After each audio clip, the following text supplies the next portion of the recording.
بسم الله الرحمن الرحیم. هم منیو کې فونت و پاراگراف و ستایلز و ایدیتینگ داشتن وشو کات کاپی پیست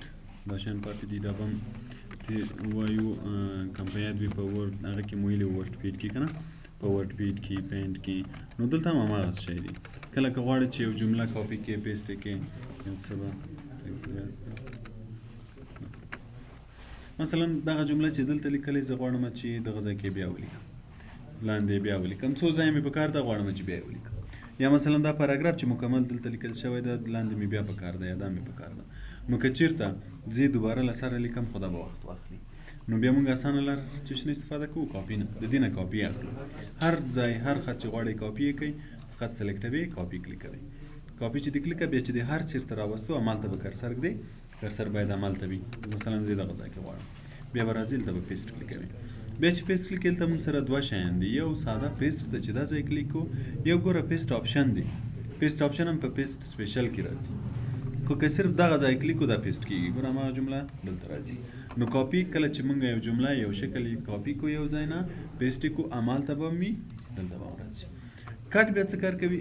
دغه پاراګراف دلته لیکلی زه غواړم چې دا پاراګراف له دې ځای نه ختم کړم دغه ځای ته یې راولم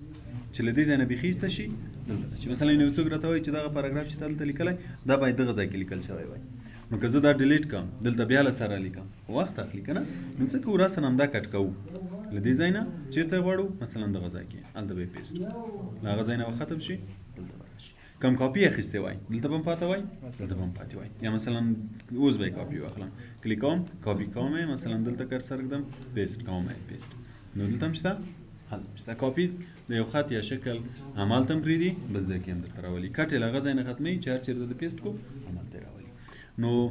شارټکټو دا کار به همیشه په شارټکټو کوئ شارټکټونه به مو زده وي ګوره په هر یوه چې کرسر کېږدئ شارټکټ یې راځي اوس د دې شارټکټ چې ده وینئ کنټرول ایکس ده او د کاپي کنټرول سی د پیسټ کنټرول وي نو کله چې کاپي کټ یا پیسټ کوئ مثلا دا خط ده کنټرول ایکس وهم کټ کېږي چېرته یې غواړم مثلا دغه ځای کې کنټرول وي که بیا کنټرول وي کم تکرارېږي پیسټ کېږي یو شی چې کاپي کې یا کټ کې بیا هر څو وارې پیسټ کولی شي دې شي ته کټ کاپي پیسټ وایي بل موږ سره پیسټ سپیشل پیسټ سپیشل بیا څه کار کوي که چېرته زه یو جمله ولرم چې لږ سایز یې غټ وي مثلا دا یو جمله ده بولډ وی کم ایټالیک وی کم دا جمله زه کاپي کوم کاپي مې کړه دغه ځای کې پیسټ کوم نو که چېرته زه پیسټ کلیک کړم دا جمله په هماغه شکل راځي کوم شکل چې مې کاپي کړی هماغه شکل راځي خو که په هغه شکل تا نه غوښته مثلا زه غواړم چې دا جمله چې ما له دې ځای نه کاپي کړې دلته پیسټ شي خو ساده پیسټ شي دغه سټایل ونه لري لکه څنګه چې دلته اوس دا سټایل لري دغه غوندې ساده پیسټ شي نو په هغه صورت کې بیا موږ راځو له پیسټ استفاده کوو دا آپشنونه چې دلته دي دا هم ګوره هماغه دي چې باید فارمټ ولري فارمټ ونه لري یا صرف ټکسټ وي ګوره په دې کې ما سټایل غوندې راځي په دې کې ساده راځي خو بولډ ورسره ده په دې کې هم ساده راځي خو کله ته موږ سپیشل کلیک کوو بیا دا آپشنونه ټول دلته شته چې په دې کې اول دا ګوره مایکروسافټ ورډ ډاکومنټ آبجیکټ که چېرته موږ دا کلیک کوو همدغه سیم ټو سیم راځي خو آبجیکټ غوندې دغه شکل ته آبجیکټ وایي آبجیکټ موږ په ورډ پروګرام کې شکل ته هم آبجیکټ وایو چارټ ته هم آبجیکټ وایو بدون له ټکسټ نه چې کله موږ نور شیان جوړوو زیاتره اشکال چارټ دغو شیانو ته آبجیکټ ویل کېږي نو اوس ګوره آبجیکټ چې بیا کلیک کوو هغه بیا داسې چوکاټ ځان ته غوره کوي نو اوس دا یو شکل غوندې ده نو اوس موږ له دې ځای نه بیا دا کولی شو لکه یو شکل چې غټوو دا له دې ځای نه دا چوکاټ غټ کړو وړي کړو کم کله تغیرات پکې راوستل خط کې راسن تغیرات نه راځي ډبل کلیک ورباندې کوي دا بل ورډ فایل کې خلاصېږي هلته به تغیرات پکې راولو مثلا زه دا ټکنالوژي ترې ایسته کوم نو چې تغیرات مې راوستل کلوز یې کړم ګوره هغه به دلته عملي شي دې ته ډاکومنټ ورډ آبجیکټ وایي چې د ورډ د آبجیکټ غوندې پیسټ شي یا په پیسټ سپیشل کې مثلا فارمټډ ټکسټ ورته وایي فارمټ خپله ډیزاین ته وایي په ورډ یا ایکسل یا د مایکروسافټ آفیس پروګرامو کې ټکسټ فارمټ چې ده د ټکسټ سټایل ته وایي یعنی دغه خط چې ده اوس فارمټیډ ده او دا چې ده ان فارمټ ده دا فارمټ لري دا نه لري چې دا رنګ او سټایل او ډیزاین ولري دا مطلب فارمټ لري او چې نه لري نو فارمټیډ مطلب چې دغه ډیزاین سره دی راشي نو چې کله زه کلیک کوم هغه ډیزاین راځي خو دا دلته راسن بدلولی شي ګوره هغه آبجیکټ غوندې نه ده لکه هغه راسن دلته پکې تغیرات راوستی شي بل که چېرته زه دلته بیا کرسر کېږدم او پیسټ سپیشل کې ورته ان فارمټیډ وایم ګوره هغه فارمټ وشي فارمټ سره راشي ان فارمټ مین بدون له فارمټ نه راشي نو اوس ګوره هماغه خط دلته پیسټ کېږي خو فارمټ به یې نه وي دا رنګ او سټایل دا شیان به یې نه وي ورسره او بل په پیست سپیشل کې مونږ تاسو پکچر لرو. پکچر معنا چې بيخي عکس غوندي شي. اوکې اوس ګوره دا شکل چې کلیک کوو چوکاټ به ور باندې راځي. بیا خدا داسې شو لکه عکس چې وي. مونږ تاسو چې وروسته بیا په وورډ کې عکسونه وایو چې عکسونه راولو ناغه مونږ هم بیا داسې کلیکوای شو. اوس دا که غټې د دې بیا د ختم ورسره غټېږي راسه وینې که د کله غوښتل چې خط تغییر کړي د بیا خط تغییرېږي نه چې دا ډبل کلیک وکړي تغیرات پکې راولي. هغه د کوم اپشنونه یا کوم شیان چې مونږ د عکس لپاره لرو ټول دې باندې عملي کولای شو ځکه چې دا اوس عکس غوندې شو. نو که کله کوم خط عکس غوندې غوښته چې راشي نو بیا پیست سپیشل کې پکچر کلیک کړئ. HTML فارمټ یې فعلا ساده راولي او دا هم ساده پیسټوي. دا دواړه که کلیک کو خط ساده پیسټ کیږي. دې ته پیست سپیشل وایي. بل د فارمټ پرنټر فارمټ ما درته ویل چې ډیزاین او دې شنو ته وایي کنه. پرنټر دا که چیرته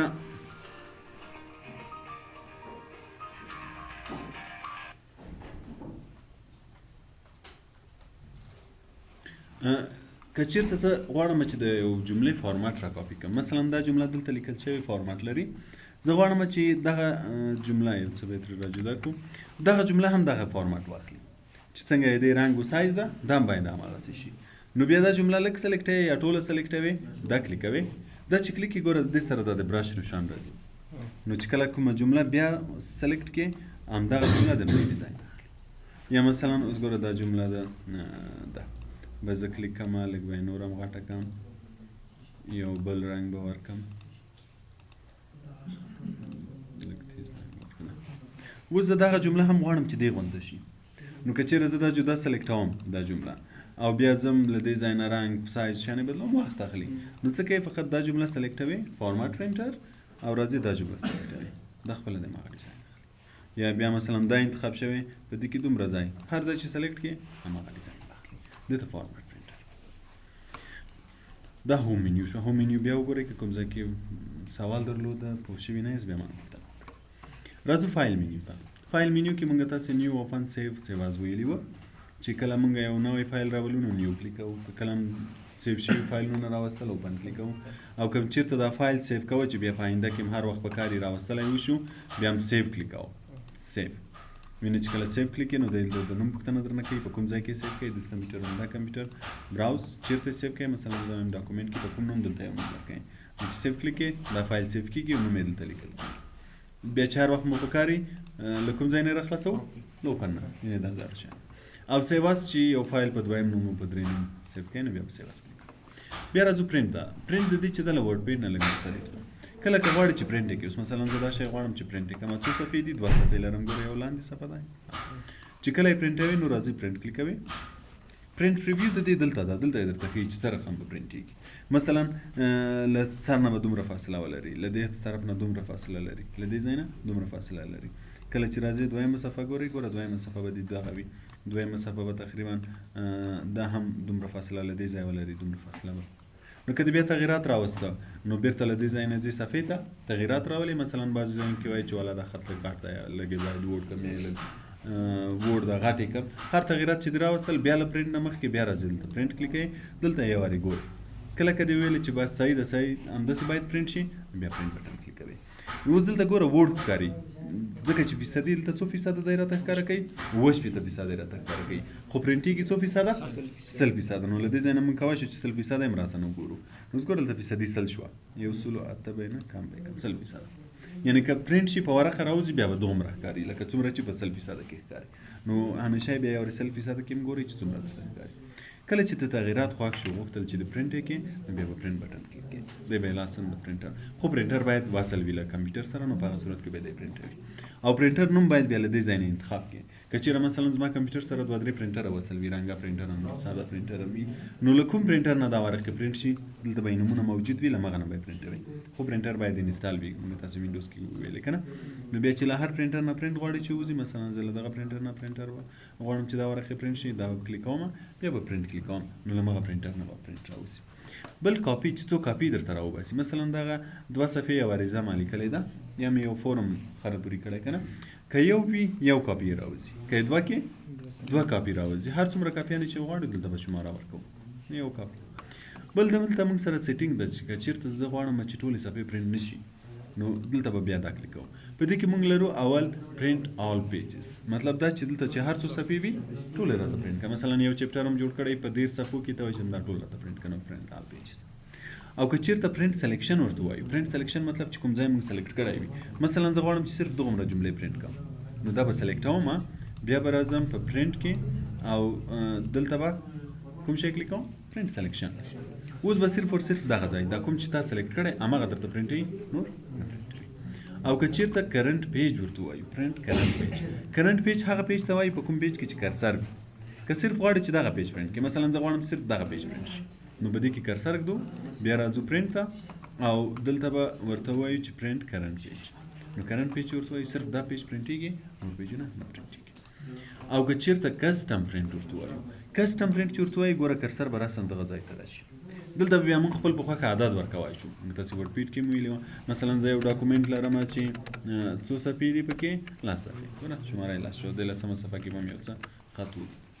زه غواړم چې پرنټ یې کړم، ټولې صفحې نه پرنټوم، له اول نه تر پنځمه یې پرنټوم، نورې نه پرنټوم. نو پرنټ کې به راشو، دلته به ورته وایي چې کسټم پرنټ، کسټم پرنٹ کرسر بدل ته راشي. که هیڅ دا ورته هم نه وایو، د عدد خپل ولیکو، هغه خپله کسټم پرنٹ کېږي. مثلا زه دغه ځای کې ورته وایم چې له اول نه تر کوم ځای پورې، تر 15. ګوره دلته خپل آپشن څه شی راغی، کسټم پرنٹ. ما چې هر یو کلیک کړی وي، چې کله زه دلته عدد لیکم هغه خپله کسټم پرنٹ کېږي. اوس مثلا زه دا ختموم، دلته ما هول ډاکومنټ کلیک کړی یا مې کرنٹ پیج کلیک کړی، خو چې کله زه دلته عدد لیکم، مثلا زه وایم چې د اول نه تر 15، دلته آپشن خپله څه شی کېږي، کسټم پرنٹ کېږي. اوس ما دلته ولیکل چې 1-15، د دې مطلب دا چې له اول نه تر 15 پورې. و چې کله زه پرنٹ ورته وایم له اول نه تر 15 یې راته پرنټوي. که چیرې ترمنځ کاما ورکړم، کاما 1 او 15، او که چیرته له دې نه وروسته ډاش ورکړم، بیا لس ولیکم، څه معنا؟ اوله صفحه او 15 له 15 نه تر لسمه پورې بیا به راته پرنټ. که چیرې کاما وي نو دا مطلب چې یو 15 که چیرته ډاش وي د دې مطلب چې اوله صفحه بیا له 15 نه تر لسمې صفحې پورې. نو هر څومره صفحې چې غواړو پرنټ یې کړو، دلته بیا کسټم کې ورته عدد لیکو، نو مغونه صفحې به بیا راته پرنټوي. بل په دې ځای کې ډاکومنټ انفو لیست مارک اپ لرو، چې ډاکومنټ انفو دا شان پرنټ شي که نه. ډاکومنټ انفو وروسته وایو، وروستنی موضوع زموږ ډاکومنټ ده، نو که غواړې چې هغه شان پرنټ کړي له دې ځای نه ورته وایو، مارک اپ هم همداسې. بل موږ تاسو ته پرنٹ اوډ پیج او پرنٹ ایون پیج لرو. اوډ معنا تاقي صفحې، ایون مطلب جفت صفحې. که زه غواړم چې صرف تاق صفحې راته پرنٹ شي، تاق صفحې مثلا اوله شماره تاق ده که نه، درېیمه تاق ده، پنځمه تاق ده. نو که زه غواړم چې صرف تاق صفحې پرنٹ شي، نو بیا به ورته پرنٹ اوډ پیج وایم. پرنٹ اوډ پیج مطلب صرف تاق صفحې راته پرنٹ کړه. او که چیرته ورته اونلی پرنٹ ایون پیج ورته وایم، مطلب جفت صفحې، څلورمه، دویمه، څلورمه، شپږمه. دغه اوډ او ایون زیاتره موږ هغه وخت استفاده کوو کله چې موږ یو پاراګراف یو کتاب شاومخې پرنټوو، ورقې شاومخ پرنټوو، په هغه صورت کې موږ اوډ ایون نه استفاده کوو. اول کار څه کوو، اول اوډ پرنټوو یا جفت، اول یا تاق صفحې پرنټوو یا جفت صفحې پرنټوو، زیاتره اول تاق صفحې پرنټوو. تاق صفحې چې پرنټ کړي، مثلا اوله پرنټ شوه، درېیمه پرنټ شوه، پنځمه پرنټ شوه که نه، بیا هم دا صفحې بیرته راخلو په پرنټر کې سرچپه کړو، بیا ورباندې ایون پرنټوو، جفت. نو یو طرف ته تاق شو، بل طرف ته جفت. مثلا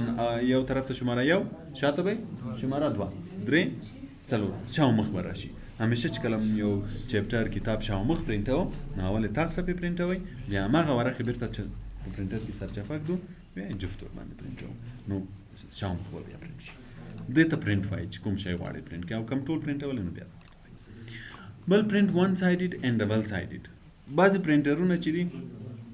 هیڅ ضرورت دې ته نه لري چې موږ ایون او اوډ ورته ووایو چې ماته یو وارې تاق پرنټ کړه بیا جفت. بعضې پرنټرونه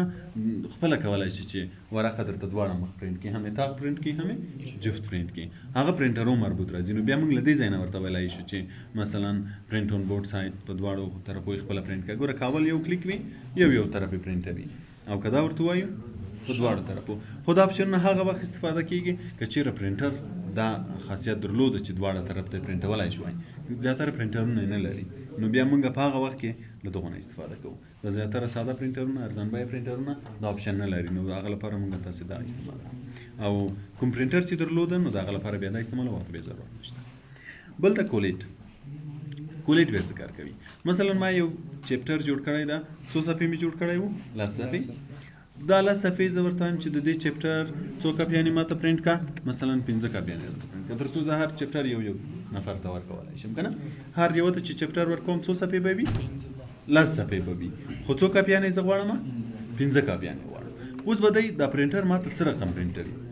نو دلته موږ تاسې کولیټ لرو کولیټ ان کولیټ که چېرته دا کولیټډ کلیک وي دی به له یوه نه شروع کوي تر لسمې پورې یوه نه تر لسمې اولې شروع کړي یوه نه تر لسم چې بیا پوره شوې بیا یوه نه تر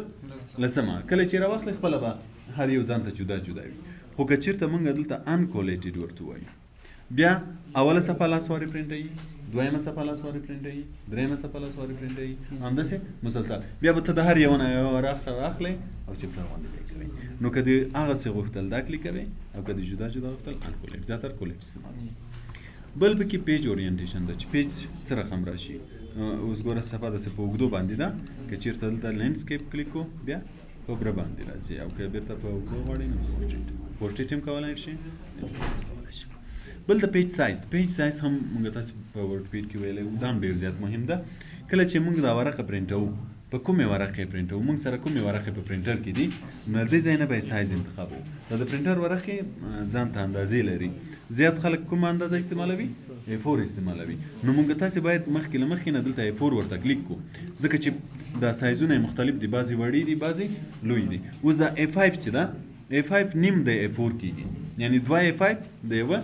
A4 کېږي نو اوس که مثلا ما دلته A4 کلیک کړی وي او په پرنټر کې مې A5 ورقې ایښې وي له دې ځای نه